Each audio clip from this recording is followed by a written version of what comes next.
All right, hey seniors, Mr. Mark here, and I'm here with a very special person. This is Mr. Sean.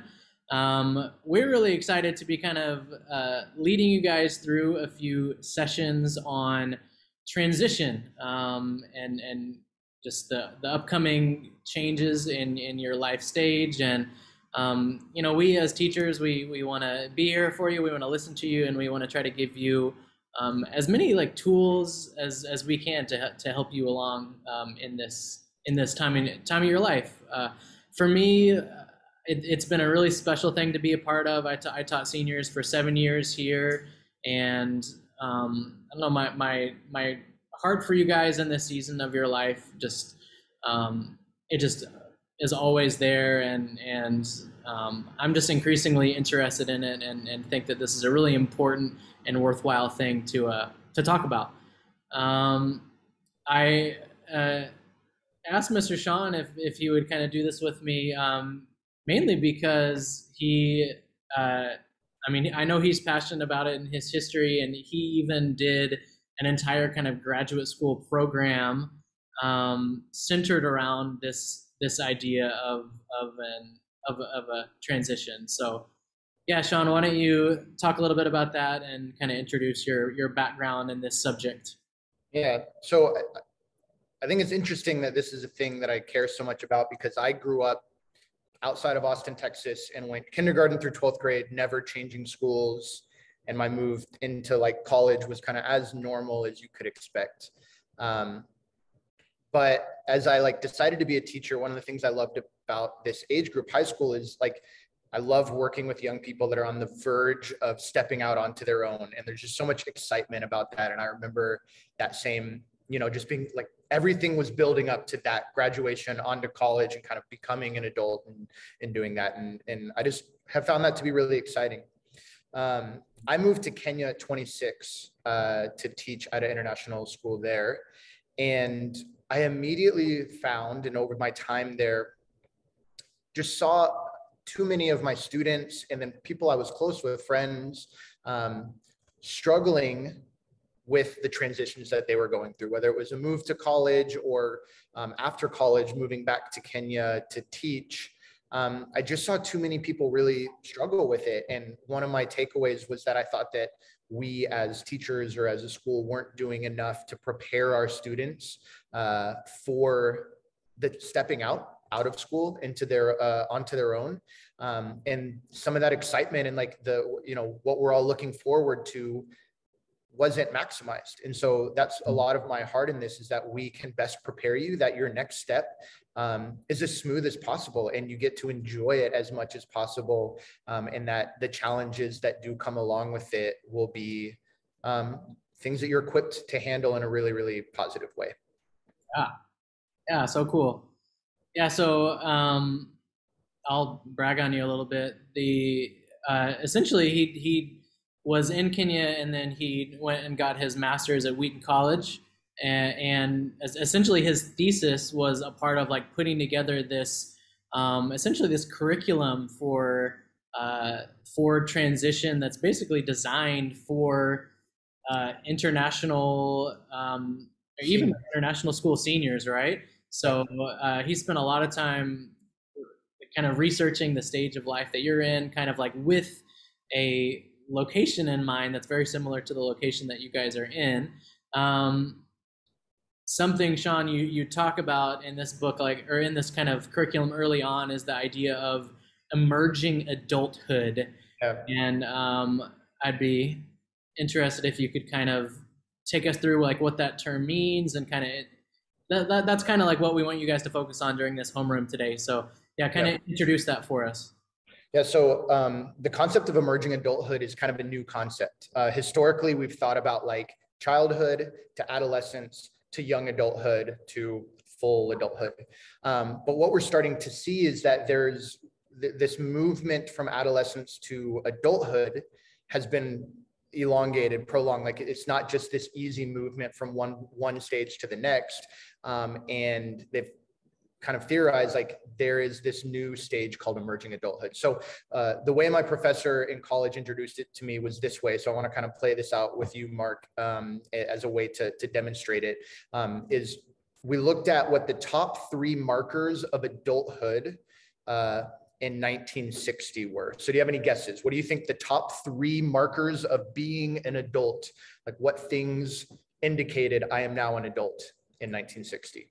Yeah, I feel like when I think about the era, I think of just like this picturesque uh, family with kids in a house. So I mean, I would definitely guess like marriage and kids. Is that on the right track? Yeah, one of them is marriage and one of them is parenthood, and there's one more. Like independence, like leaving home or something like that? You're close. So the third one is actually a career. So Okay. the sign that you are an adult is that you have started your career, that you're married, and that you're a parent. So I, as a 37-year-old, according to those standards, am only 1/3 of an adult. Oh, So I'm failing. terrible. Okay, so those are all pretty clear indicators. Like there is a very clear moment where you are now married or where you are now a parent. You have started your career. Okay, so let's talk about today. Any idea what you think today the top 3 markers of being an adult would be? I don't know. That's such a hard question, especially as I think about ICS students because they have so many different like cultural influences on their life. Like they might have a different perspective on that. That's different from their parents. That's different from like their I don't know, trends in their culture. So, gosh, yeah, I don't even know. Okay. So that's good. I mean, that's part of what we're seeing. I'm going to read through these 3 and then I'll make a few comments. Yeah. But today, the top marker is accepting responsibility for yourself. Okay. Second marker is making independent decisions. And the third marker is becoming financially independent. Okay. And so what we can see happening is basically we have gone from this really clear idea of like when you're an adult and when you're not an adult. And those are all and like markers, like people were starting their career by 22, most people, if not before that, getting married, having kids, like at those ages. Now, a lot of those things are happening, right? I'm 37 and I'm still not married and not a parent. So the indicators of adulthood have to shift to match a lot of those things happening later in life. And so not only are a lot of those things happening later in life because people are going to college for longer, more people are going to college, there's support from parents longer in life. A lot of people today are like changing careers 2 or 3 times through their 20s. So your career might get started later. So I'll just even read out of my document because I can say it the clearest is what we see as a movement from markers that are concrete and happened at an early age to ones that are much harder to quantify, and they even happen progressively. So a thing that you can do to kind of pay attention to this is, you know, often like probably seniors, we could do this where you could say like, are you a child? Are you still a kid? And you're probably going to think, no, I mean, maybe in some ways, but not really. And then to ask, well, are you an adult? You would say, no. I mean, maybe in some ways, like everybody's story is different.